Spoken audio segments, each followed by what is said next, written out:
la foi qui me fait vivre. Se séparer et se reposer, le 15 août.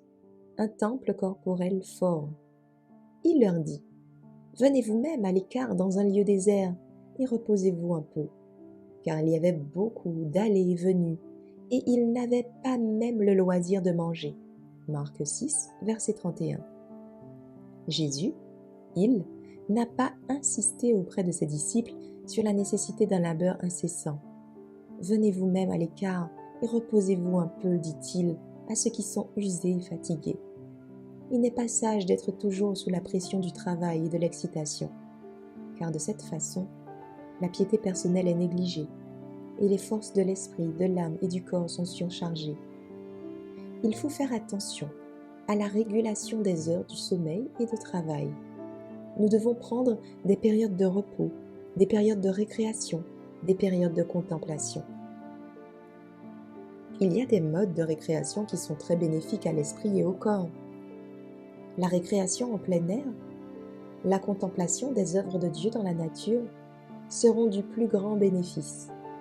Il est bon pour notre santé et notre bonheur de sortir de nos maisons et de passer plus de temps possible en plein air. Nous devrions inviter nos esprits à s'intéresser à toutes les choses glorieuses que Dieu a pourvues pour nous d'une main généreuse. Et en réfléchissant à ces riches témoignages de son amour et de sa sollicitude, nous pouvons oublier les infirmités, être joyeux et faire résonner dans nos cœurs les mélodies du Seigneur. L'air pur, la lumière du soleil, l'abstinence, le repos, l'exercice, un régime alimentaire approprié, l'utilisation de l'eau, la confiance dans la puissance divine, voilà les vrais remèdes. La nature, sans entrave, fait son travail largement, sagement et bien. Ceux qui persévèrent dans l'obéissance à ses lois en récolteront la récompense dans la santé du corps et de l'esprit.